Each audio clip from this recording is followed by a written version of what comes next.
Hai Sobat Kay, selamat datang kembali di podcast Jember Tax Insight yang membahas kali ini tentang BPHTB, paham pajaknya, aman haknya. Jadi untuk Sobat Kay yang mungkin hari-hari ini pengen membeli tanah, membeli bangunan, punya warisan, nah ini penting banget pembahasannya untuk sama-sama kita ketahui Sobat Kay. Jadi topik kali ini kedengarannya teknis ya, tetapi nampaknya sangat dekat nih dengan kehidupan kita.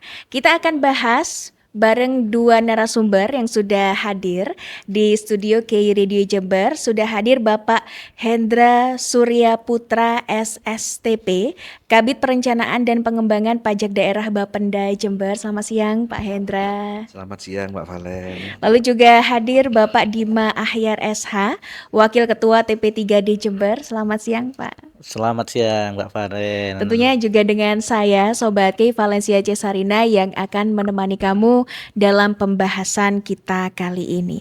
Nah Sobat Kay, kita akan ngobrol ya seputar tantangannya pemungutannya ini bagaimana, lalu juga strategi meningkatkan pematuhan dari masyarakat gimana, dan potensi kebocoran penerimaannya bagaimana Sobat Kay. Karena tadi sempat disinggung sedikit, ternyata untuk pajak ini pajak yang paling besar ya Pak ya, penerimaannya untuk Kabupaten Jember. Nah mungkin bisa dijelaskan oleh Pak Hendra nih, secara sederhana apa sih sebenarnya BPHTB itu sendiri dan mengapa pajak ini penting bagi daerah seperti di Kabupaten Jember? Selamat pagi. Jadi pagi ini kita ngobrol berkaitan dengan BPHTB Mbak. Ini karena definisi saya agak mengutip sedikit gitu ya. Jadi BPHTB itu adalah pajak atas perolehan hak atas tanah dan atau bangunan. Nah, objeknya apa saja sebenarnya ini yang harus dipahami bersama bahwa dekat sekali dengan kehidupan kita sehari-hari gitu ya. Setidaknya ada beberapa objek yang menjadi atau yang dipungut dalam BPHTB itu. Yang pertama adalah pelaksanaan jual beli tanah atau bangunan. Yang kedua adalah tukar menukar, hibah wasiat, waris, pemasukan dalam perseroan atau badan hukum. Selanjutnya ada pemisahan hak yang mengakibatkan peralihan. Selanjutnya ada penunjukan pembeli dalam lelang, itu juga masuk objek BPHTB. Selanjutnya ada putusan hakim yang mempunyai kekuatan hukum tetap, ini juga masuk BPHTB. Ada penggabungan usaha yang mengakibatkan peralihan, ada peleburan usaha, ada pemekaran usaha dan pemberian hak baru. Ini adalah objek-objek BPHTB yang kita pungut kepada masyarakat.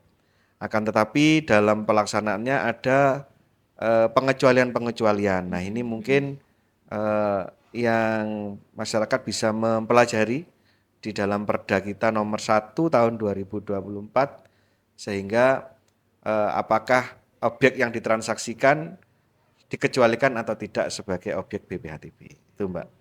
Jadi memang sangat besar pengaruhnya karena rencana penerimaan atau target penerimaan dari BPHTB ini tertinggi dari sekian jenis pajak, yaitu 108 miliar di tahun 2025. Itu yang makanya BPHTB ini sangat besar pengaruhnya kepada PAD. Karena kalau tidak tercapai ya otomatis nominalnya sangat besar. Ini yang mungkin menarik untuk dibahas pagi ini, Mbak. Nah kalau misalkan dilihat dari nominalnya yang cukup besar Pak, bagaimana strategi dari Bapenda Jember sendiri dalam mengoptimalkan penerimaan dari pajak tersebut? Mengingat potensi pajak ini sangat tergantung ya pada transaksi properti maupun yang lainnya yang tadi sudah disebutkan. Jadi untuk pemungutan BPHTB ini, BPHTB adalah pajak yang dipungut dengan skema self-assessment atau dilaporkan oleh wajib pajak. Nah, karena dilaporkan oleh wajib pajak, kami Bapenda tidak bisa bekerja sendiri, Mbak. Jadi kami bekerja sama dengan berbagai pihak terkait gitu ya. Yang pertama ada notaris selaku PPAT, ada camat selaku PPHTS, ada kantor lelang juga, itu selaku PPAT juga, atau bukan PPAT ya, selaku pejabat negara yang menangani proses lelang. Ada juga Badan Pertanahan. Nah ini kami harus berkolaborasi dengan berbagai pihak yang tadi saya sebutkan, sehingga untuk kemudahan layanan itu dilakukan melalui pemberian akses untuk melaporkan. Dalam hal ini adalah aplikasi eBPHTB. Nah, nanti ketika masyarakat melakukan transaksi apapun yang sebagai objek BPHTB tadi akan dilaporkan oleh PPAT atau PPATS ke dalam sistem aplikasi yang nantinya akan menjadi bahan kami untuk meneliti kelengkapan-kelengkapan dokumen, dan ketika kelengkapan-kelengkapan dokumen itu sudah tercukupi, kami akan memberikan istilahnya produk akhir berupa surat setoran pajak daerah. Baik itu berbayar, dalam hal ini ada tagihan pajaknya, ataupun tagihan pajaknya 0 rupiah. Itu wajib dilaporkan. Kenapa wajib dilaporkan? Sesuai amanat undang-undang bahwa seluruh transaksi itu wajib dilaporkan. Dan juga kami berkepentingan dalam hal ini, karena ini sudah era digital, kami memberikan layanan ketika BPHTB itu dilakukan pelaporan dan divalidasi oleh Bapenda, nantinya SPPT PBB itu akan terupdate secara otomatis, Mbak. Jadi tidak perlu lagi SPPT pajak bumi dan bangunan itu di kemudian hari masyarakat itu masih bingung. Jadi ketika sudah transaksi jual beli, diterbitkan akta, notarisnya melaporkan BPHTB-nya, nantinya di tahun berikutnya ketika transaksi BPHTB itu sudah tuntas, tahun berikutnya SPPT akan terupdate sesuai pemilik yang baru. Jadi ini yang kita lakukan untuk memacu semangat masyarakat atau PPAT selaku yang memfasilitasi transaksi bisa bisa meningkatkan ini keinginan atau semangatnya untuk melaporkan transaksi-transaksi itu. Oke, sudah dibuka ruang digital, tadi juga disampaikan harus bersinergi ya Pak dengan beberapa pihak. Nah, kalau misalkan dari TP3D sendiri, Pak Dima kira-kira apa sih perannya dalam mendorong peningkatan penerimaan dari sektor BPHTB secara spesifik di Jember? Ya, makasih Mbak Valen. Jadi BPHTB tadi sempat ya Mbak Valen singgung. Ini salah satu sumber pendapatan yang menjadi andalan PAD ya. Kenapa? Karena kita tahu perolehan dari sektor ini termasuk yang paling tinggi dari sektor atau sumber-sumber pendapatan lainnya. Jadi ada BPHTB, ada PBB dan lain-lain sebagainya. Nah, tadi juga disampaikan soal target di angka 108 miliar ya. Nah, tentu kita pemerintah kabupaten sangat berharap bahwa target-target yang telah ditentukan itu nantinya bisa dipenuhi dengan optimal. Ya. Nah, karenanya tentu kita memikirkan bagaimana mempersiapkan sebuah ekosistem agar supaya target itu bisa nantinya terpenuhi. Ya. Karena apa? Karena memungut atau menghimpun pajak salah satunya di sektor seperti tanah, bangunan dan tadi lain sebagainya dalam konteks BPHTB itu yang memerlukan situasi-situasi yang mendukung ya. Nah, jadi BPHTB Mbak itu punya korelasi positif terhadap pembangunan.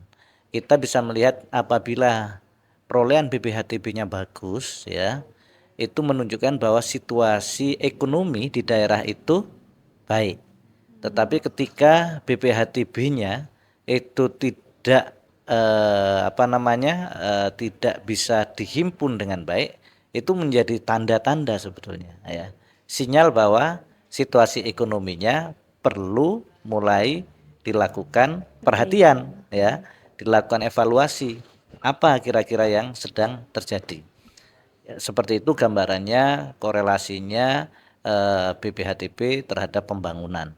Nah, tentu saja yang dimaksud manfaatnya ya ketika BPHTB ini bisa dipungut optimal, dipungutnya atau dihimpunnya juga dengan cepat, maka apa yang sudah kita dapatkan itu bisa lebih cepat digunakan untuk membiayai berbagai macam program-program pembangunan ya, yang program itu kita harapkan bisa bermanfaat bagi masyarakat. Seperti itu, Mbak. Kalau dilihat dari 5 tahun terakhir Pak Hendra, kira-kira sudah cukup optimal atau enggak nih terkait dengan pajak BPHTB di Jember? BPHTB 5 tahun terakhir itu ya seperti yang disampaikan Pak Dima tadi, kalau ketika kondisi itu nyaman, investasi jalan gitu Mbak ya, itu kita pernah sampai dengan di atas 100 miliar. Gitu ya. Hanya saja memang tren itu perlu perlu selalu dievaluasi karena kadang-kadang kita menargetkan tinggi karena ini sifatnya self assessment, jadi potensinya kita mencari sambil berjalan gitu ya.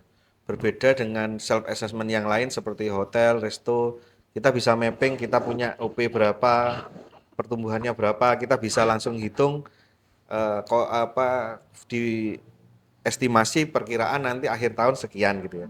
Tapi memang khusus BPHTB ini agak unik gitu ya karena kan self assessment yang potensinya masih mencari dalam arti tercapai atau tidaknya nanti tergantung dipengaruhi banyak faktor ya, dari sisi ekonomi, dari sisi pelaporan tadi karena kan tidak mungkin jadi tagihan pajak ketika tidak dilaporkan nih Mbak oleh notaris, oleh Pak Camat gitu ya selaku PPAT di wilayah.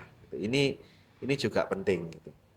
Kalau trennya sih selalu meningkat dari tahun ke tahun capaian BPHTB dan mudah-mudahan tahun ini meskipun masih agak seret gitu ya, tapi mudah-mudahan di semester 2 ini bisa bergeraknya kenceng gitu ya. Bergeraknya kenceng karena kalau saya melihat pola biasanya di 3 bulan terakhir itu untuk BPHTB itu terjadi lonjakan transaksi yang cukup besar di bulan Oktober, November, dan Desember. Oke, tadi sempat disinggung soal ada beberapa objek dalam BPHTB nih yang dikecualikan ya Pak ya. Betul. Nah, nanti kita akan bahas lebih lanjut nih Sobat G. Jadi untuk kamu yang sedang berencana beli rumah ya atau pelaku properti dan atau sekedar pengen tahu kemana arah kebijakan pajak daerah kita ke depan, wajib banget ya simak sampai tuntas. So stay tune di YouTube K Radio Jember.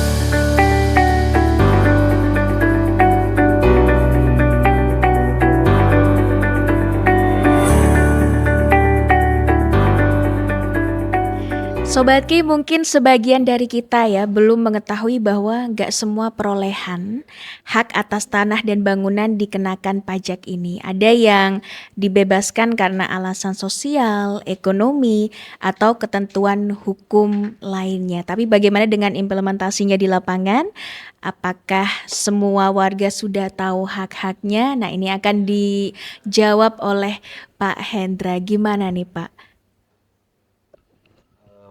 Jadi mungkin dari berbagai objek BPHTB tadi Mbak, sesuai dengan ketentuan dalam Perda kita nomor 1 tahun 2024, ada beberapa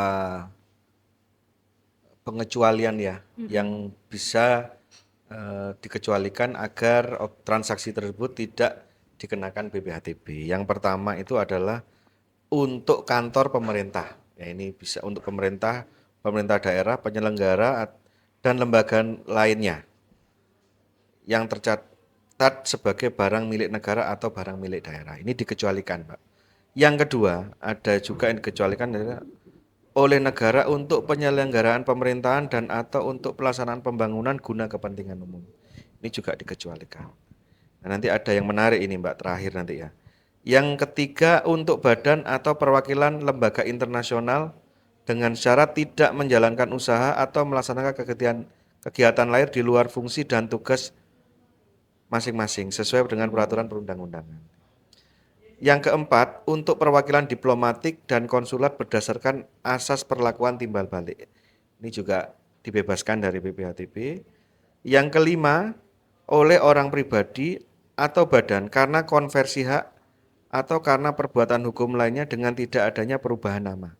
Jadi kalau tidak ada perubahan nama berarti tidak ada penerima baru. Nah ini juga dikecualikan dari PPHTB. Ada juga selanjutnya yang keenam oleh orang pribadi, badan karena wakaf. Nah ini biasanya untuk masjid atau rumah ibadah dan lain-lain ya. Selanjutnya yang ketujuh oleh orang pribadi atau badan yang digunakan untuk kepentingan ibadah. Ini di dalam Perbub kita jabarkan lebih lanjut. Jadi ada mungkin nanti kalau Perbub sudah terbit karena masih proses ya. Ada lembaga-lembaga mungkin yayasan keagamaan sosial itu yang juga bisa dikecualikan sebagai objek PPHTB. Dan yang terakhir adalah untuk masyarakat berpenghasilan rendah sesuai dengan ketentuan peraturan perundang-undangan. Nah ini memang yang masyarakat berpenghasilan rendah ini sampai dengan hari ini yang sedang kita layani adalah yang melakukan pembelian rumah pertama dengan fasilitas angsuran, Pak. Ini yang kita masih layani itu di situ karena sesuai dengan peraturan bupati yang sudah diterbitkan tahun kemarin ya kalau tidak salah itu untuk MBR gitu ya, masyarakat berpenghasilan rendah. Nah, bagaimana masyarakat jika masuk ke dalam kepentingan itu tadi melakukan permohonan ya intinya kami membuka seluas-luasnya loket pelayanan untuk masyarakat melaporkan ketika melakukan pelaporan validasi lewat notaris dan diterbitkan tagihan gitu ya. Itu kan muncul kadang-kadang entah 0 rupiah atau ada berbayar. Lah, ketika masuk di dalam kriteria itu tadi bisa dilaporkan kepada kami untuk meminta surat keputusan atau surat keterangan bahwa dikecualikan sebagai objek PPHTB. Jadi tidak wajib melakukan pembayaran. Tetapi kenapa masih butuh validasinya gitu ya? Karena untuk proses kelanjutan sertifikasinya itu memerlukan dua jenis kode yang harus kami terbitkan untuk ke BPN-nya nanti untuk sertifikasi. Yang pertama NOP dan yang kedua adalah kode validasi. Nah, ini tetap akan kita berikan kepada yang bersangkutan tetapi tidak diberikan atau tidak dikenakan BPHTB. Nah, ini yang penting. Kadang-kadang transaksi karena dihitung tidak kena pajak, tidak melaporkan. Nah, ketika tidak melaporkan sekarang, nah kiranya tidak digunakan untuk kepentingan lain. Ternyata ketika 5 tahun lagi mau disertifikasi butuh validasi, kode validasi yang harus kita keluarkan. Nah, melaporkan 5 tahun lagi. Akhirnya NJOP-nya sudah berubah 5 tahun lagi yang harusnya kalau dilaporkan tahun ini gratis, 5 tahun lagi NJOP-nya sudah tinggi harus bayar. Itu banyak terjadi seperti itu, Pak. Nah, ini mungkin saya mengajak kepada teman-teman rekan-rekan PPAT baik di notaris maupun Pak Camat untuk tidak telat melaporkan transaksi karena nanti takutnya wajib pajak bertransaksi sekarang itu enggak ada tagihan, tahun depan atau Malah 3 dapat ya tahun Pak lagi ya. ada tagihannya karena NJOP-nya sudah berubah. Nah, ini yang sering terjadi seperti itu, Mbak. Oke, berarti kalau misalkan dilihat dari objeknya banyak sekali ya Pak ya. Saya pengen nanya nih dari Pak Dimas sendiri, bagaimana Pak penanggulangannya untuk memastikan pengecualian ini tidak disalahgunakan oleh pihak-pihak tertentu? Ya, potensi-potensi penyalahgunaan di berbagai hal itu memang bisa terjadi, Mbak Valen. Dan memang ini membutuhkan peran-peran dan fungsi-fungsi seperti pengawasan yang harus juga sudah terus dikuatkan, tentu juga dengan sistem-sistem yang terus diperbaiki dan seterusnya.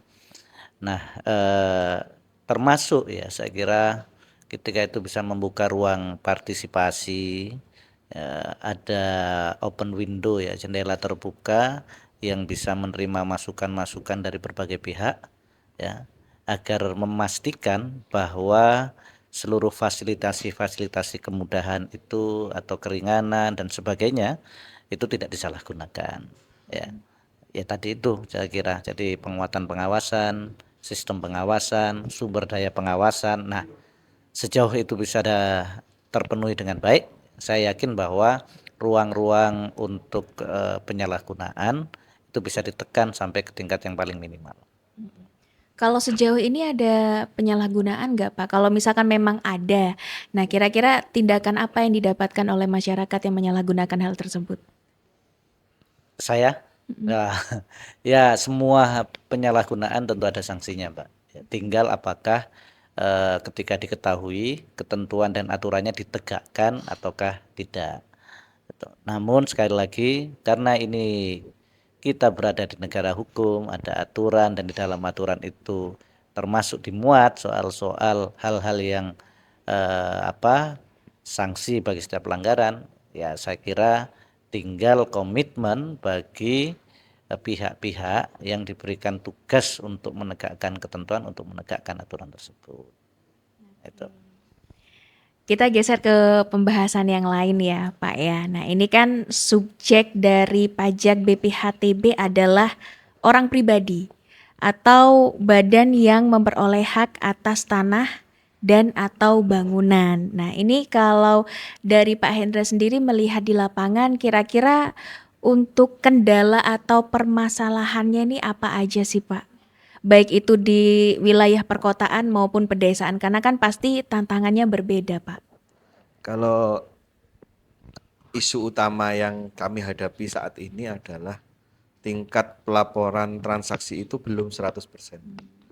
Nah, padahal tingkat pelaporan inilah yang menjadi istilahnya apa ya, berkorelasi lurus kepada PAD. Lah ini yang ini ada mungkin di stigma di luaran tantangan itu adalah wis gak usah dilaporkan pajaknya. Nanti ae wong gak butuh sertifikat. Nah, ini ini yang keliru, Mbak. Seperti yang saya sampaikan tadi, sekarang ini eranya sudah digital gitu ya. Ketika dilaporkan sebuah transaksi itu ada beberapa hal yang kita berikan sebagai sebuah layanan gitu ya. Yang pertama adalah dokumen itu tersimpan di dalam database-nya pemerintah daerah. Jadi nantinya masyarakat misal hilang misalkan, fisiknya hilang, tapi kami bisa memberikan soft copy-nya untuk di download ulang. Misalkan contoh satu seperti itu. Yang kedua, ketika ditransaksikan hari ini, dilaporkan hari ini, ketika data itu akan dikonversi sebuah akta itu menjadi sertifikat, itu nantinya tidak perlu repot lagi mengurus gitu ya. Seperti yang saya sampaikan tadi, mengurus kemudian itu biasanya dokumennya sudah tidak lengkap, yang melaporkan pejabatnya PPAT-nya juga kemungkinan juga sudah ada yang pensiun, ada yang kantornya sudah tutup gitu ya. Itu juga jadi kendala. Yang ketiga, juga kebijakan-kebijakan itu kan bisa berubah. Dalam hari ini utamanya kebijakan NJOP misalkan itu kalau dilaporkan hari ini nihil, kemungkinan dapat pengurangan juga mungkin hari ini juga ada, itu lebih baik daripada nanti di kemudian hari kan ada tagihan yang tiba-tiba besar gitu ya. Karena kan dampak pembangunan itu salah satunya kepada NJOP. Ini yang ini, dan yang terakhir kita juga manfaatkan yang akan diterima adalah masyarakat itu akan mendapatkan SPPT secara update namanya saat setelah dilaporkan. Nah, ini juga dalam rangka daripada kadang-kadang ketika tidak membutuhkan dia santai, Mbak ya. Biarkan gitu. Ketika butuh itu lebih galak daripada kami ketika nagih gitu ya. Itu yang terjadi gitu. Pokoknya harus ini hari ini harus selesai gitu. Itu yang terjadi di kami gitu ya. Jadi kami tetap layani, kami tidak ada masalah melayani seperti itu, tapi lebih baik kemudahan-kemudahan yang kami berikan itu bisa dimanfaatkan oleh wajib pajak. Saya setuju dengan Pak Dima tadi, itu mungkin kita koreksi bagaimana nanti ke depan membuka open window untuk masyarakat lapor sendiri. Kadang-kadang pihak pihak PPAT-nya lupa tidak melaporkan atau bagaimana. Nah, ini mungkin perlu dibangun sebuah sistem gitu ya, tata kelola bahwa masyarakat bisa lapor sendiri. Ini mungkin nanti kami catat Mbak, ini masukan yang bagus sehingga nanti ke depannya tim IT biar menyiapkan di kami bagaimana nanti ini di breakdown ke dalam layanan sehingga masyarakat itu gak tanya-tanya hanya lewat satu pintu. Sekarang kan pintunya hanya lewat notaris ya mungkin ya. Notaris atau Pak Camat. Nah, nanti kita buka pintu lain gitu ya. Untuk misalkan masyarakat sudah kadung terlambat ndak lapor, kate lapor kok sik ke notaris mungkin males gitu ya. Kalau orang sekarang kan pakai web aja bisa upload sendiri dokumennya, hanya KTP, hanya berkas-berkas tertentu aja kan sebenarnya lebih mudah. Ini saran yang bagus, nanti kami coba diskusikan internal Mbak nanti dengan tim teknis sehingga bisa bisa diakomodir gitu Mbak. Oke, soal NJOP untuk BPHTB, Pak. Berarti sejauh ini masyarakat apakah ada yang mengeluhkan terkait dengan sulitnya hal itu sampai ada masukan ya untuk melakukan pembaharuan sistem yang dimana masyarakat tidak perlu untuk melalui notaris ya, tapi bisa langsung ke pihak-pihak yang berwenang begitu. Kalau NJOP itu sebenarnya bukan sebagai dasar pengenaan BPHTB Mbak, tetapi ketika di dalam perhitungan BPHTB itu ketika terjadi data itu harga perolehan atau harga jual belinya yang dilaporkan lebih rendah dari NJOP, sesuai ketentuan itu yang digunakan adalah nilai yang tertinggi, dalam hal ini NJOP. Nah, disitulah menjadi kendala BPHTB itu selalu mengkait-kaitkan dengan PBB akhirnya gitu loh. Itu yang menjadi masalah, berimplikasi kepada istilahnya tingkat partisipasi pelaporan. Nah, ini yang perlu mungkin dipahami bersama bahwa lapor hari ini lebih diutamakan daripada lapor nanti-nanti gitu loh. Karena kebanyakan kalau udah nanti-nanti itu entah dokumen yang ini enggak ketemu lah. Itu nanti tambah kan itu pada saat setelah lapor Mbak ya, lapor keluar tagihan, kalau nihil itu langsung masuk ke meja pemeriksa. Kalau masih berbayar menunggu pembayaran, jadi tidak masuk ke kami Mbak. Status dokumennya ketika sudah lunas dibayar baru masuk kepada petugas pemeriksa. Lah, di petugas pemeriksa itu yang diperiksa itu sebenarnya dua, adalah SPPT-nya sesuai atau tidak, yang kedua adalah NJOP. Nah, ini sebenarnya sistem sudah mengunci semuanya. Kadang-kadang yang terjadi mayoritas itu adalah dokumen tidak lengkap. Nah, ini kalau dokumen tidak lengkap ini harus melengkapi. Kenapa? Karena dokumen itu akan tersimpan untuk mutasi PBB dan lain sebagainya. Ini yang mungkin perlu istilahnya bukan dipersulit tidak, cuman perlu open ya. Mungkin stafnya notaris itu open selalu monitor notifikasinya kurang apa. Itu aja sebenarnya. Oke, baik. Sobat Ki, masih ada beberapa pembahasan yang belum sempat kita tanyakan, tapi tenang aja, nanti akan kita bahas bareng lagi ya Sobat Ki. Jadi stay tune di YouTube Karadio Jember.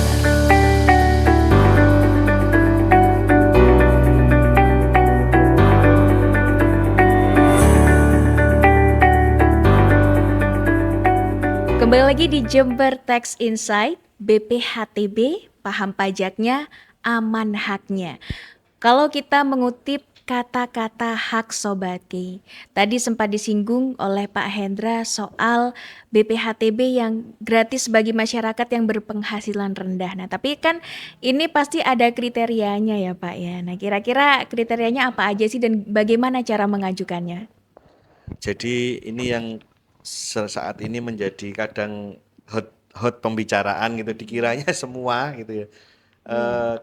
Kalau saya membaca Perbup Mbak, itu memang yang kita berikan pengecualian sebagai masyarakat berpenghasilan rendah itu adalah masyarakat yang membeli rumah melalui fasilitas angsuran gitu ya.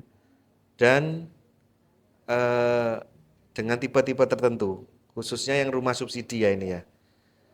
Ada juga kriteria yang satunya adalah yang melakukan rehab rumah ya, rehab rumah. Tapi ini yang rehab rumah rata-rata memang tidak mengajukan BPHTB karena kan haknya sudah didapat duluan mungkin ya. Jadi yang banyak adalah yang membeli rumah baru dengan fasilitas KPR bersubsidi. Nah ini sepertinya dalam rangka mendukung program dari pemerintah 3 juta rumah itu ya Mbak ya. Oh. Ya, jadi seperti itu. Bukan semua mendapatkan gratis BPHTB, bukan. Ini PAD bisa langsung anjlok ini nanti ini gitu ya. Terus yang selanjutnya mekanismenya itu eh, tetap seperti biasa, Bapak Ibu wajib pajak melakukan permintaan tagihan atau billing kepada notaris atau PPAT, PPATS. Nah, setelah mendapatkan billing, kalau di dalam billing tersebut ada tagihan yang muncul, nah inilah yang diajukan kepada loket layanan yang ada di kami untuk istilahnya mengajukan pengecualian sebagai objek BPHTB. Nah, ketika nanti sudah dilakukan proses penelitian, ya ini yang normalnya biasanya tidak sampai 1 minggu, tapi ketika dokumen itu membludak, kami kadang-kadang ya hampir 2 minggu, Mbak, ada yang hampir 2 minggu untuk melakukan proses. Nah, ini nanti setelah itu, ketika sudah diterbitkan surat keputusan bukan sebagai objek pajak, nanti tim IT dari operator kami akan istilahnya memberikan pengurangan atas tagihan BPHTB itu tadi. Karena fisik yang tadi saya sampaikan bahwa atau hasil akhirnya tetap diperlukan untuk ke BPN. Makanya tetap teman-teman itu melakukan pengenolan lah istilahnya, dinolkan tagihannya sehingga proses tetap bisa berjalan sehingga masyarakat tidak perlu bayar. Itu sih kalau yang kami lakukan seperti itu dan sudah berjalan ya kemungkinan sudah hampir 7 bulan ini ya. 7 bulan ini mulai dari bulan Februari waktu itu untuk MBR ini. Oke. Selain itu nih saya pengen tanya sama Pak Dima. Kan ada beberapa objek yang dikecualikan juga ya Pak ya. Seperti kelompok tertentu atau mungkin UMKM begitu. Nah, apakah dari TP3D juga mendorong insentif atau keringanan BPHTB untuk kelompok-kelompok tersebut, Pak? Ya, Mbak Valen. Jadi tadi kita sempat sampaikan bahwa BPHTB ini bisa menjadi indikator apakah kondisi perekonomian dalam keadaan sehat, segar bahkan ya, atau baik-baik saja, atau justru sebaliknya situasinya sedang suram, sedang lesu, ya kan, sehingga kehilangan gairah. Ya. Nah, dalam situasi-situasi inilah memang tentu harus dilakukan evaluasi, termasuk mungkin mengeluarkan kebijakan-kebijakan. Maka bukan tidak mungkin termasuk sejumlah hal yang dinilai itu masih menjadi beban tanda kutip ya bagi masyarakat itu direlaksasi. Entah dengan dengan pola insentif atau pengurangan, bahkan bisa saja itu dilakukan ya. Nah, tinggal tadi itu kita lihat nih sebetulnya penilaian hari ini situasinya seperti apa.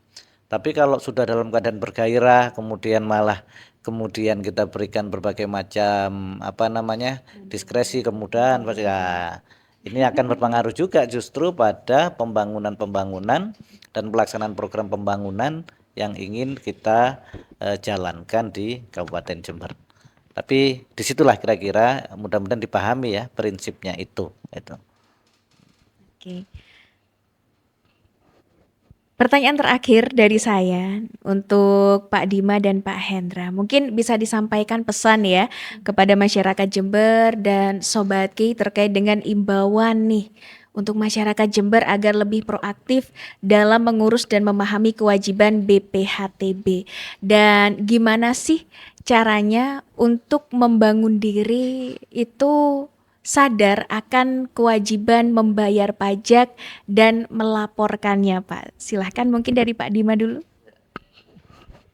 Ya, selalu kita sampaikan bahwa eh, pajak yang dibayarkan itu bukan untuk siapa-siapa manfaatnya, tetapi kembali kepada masyarakat.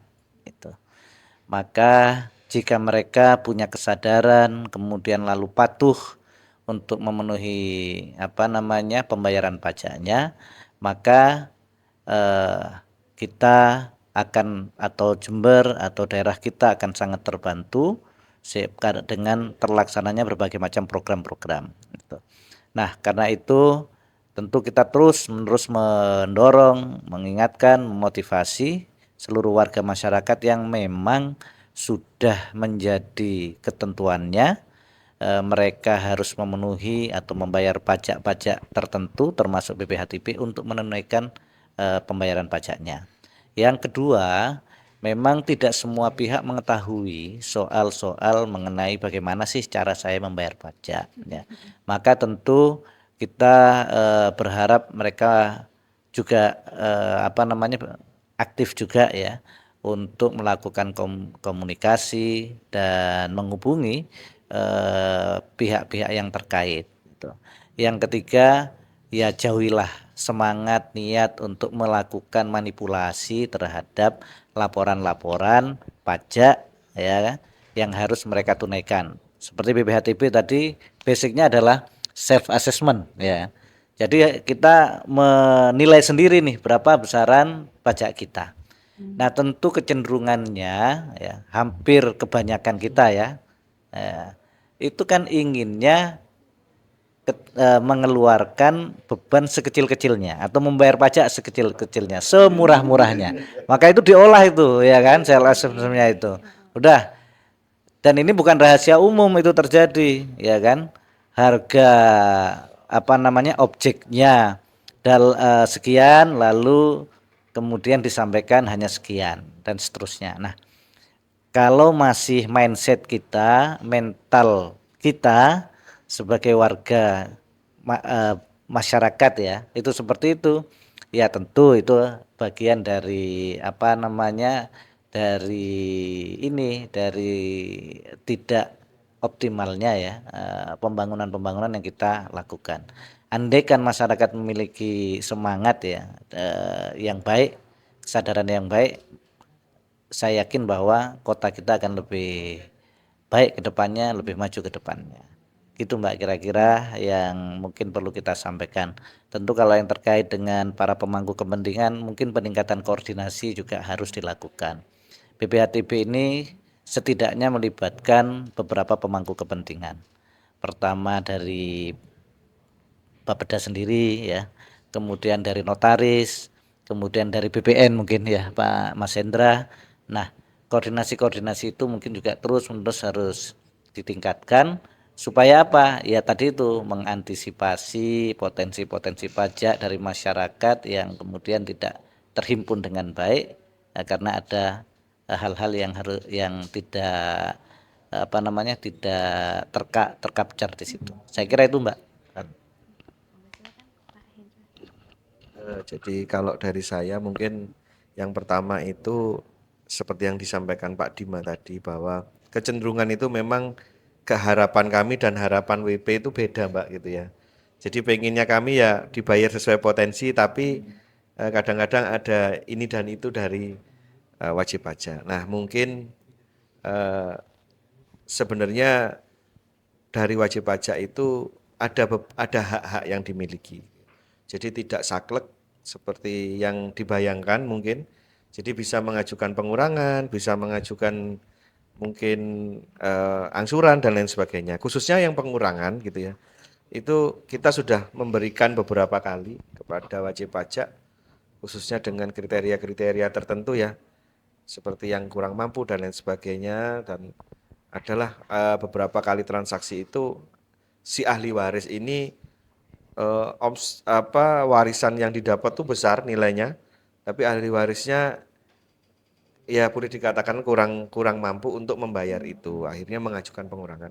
Itu ada beberapa kali yang contoh yang sudah dikabulkan. Jadi tidak perlu khawatir, tetap lakukan kewajiban untuk melakukan pembayaran, dan kami memberikan ruang untuk konsultasi, Mbak, gitu ya. Manfaatkan ruang-ruang untuk konsultasi baik melalui pelayanan, melalui sosial media, kami juga ada WhatsApp atau melalui DM di Instagram, itu bisa kami jawab atau kami tanggapi sehingga bisa ditindaklanjuti nantinya di belakang. Mungkin 2 hal itu yang dari saya ya, Mbak, berkaitan dengan permasalahan BPHTB. Terima kasih. Oke, terima kasih banyak Pak Hendra dan Pak Dima untuk waktunya di siang hari ini. Tentunya kita jadi lebih tahu ya bahwa BPHTB bukan sekedar pajak atau transaksi properti aja, tetapi juga cerminan dari keterbukaan, kejujuran dan kontribusi kita sebagai warga dalam membangun daerah Sobat Ki. Jangan lupa juga ya, tidak semua transaksi dikenakan BPHTB ya Pak ya, tetapi ada pengecualian yang sah dan dilindungi oleh aturan Sobat Ki. Tapi itu hanya bisa berlaku jika kita melaporkan transaksi dengan benar dan transparan. Jangan lupa untuk lapor karena nanti kalau misalkan udah terlambat, nah bakalan dikenakan biaya pada akhirnya.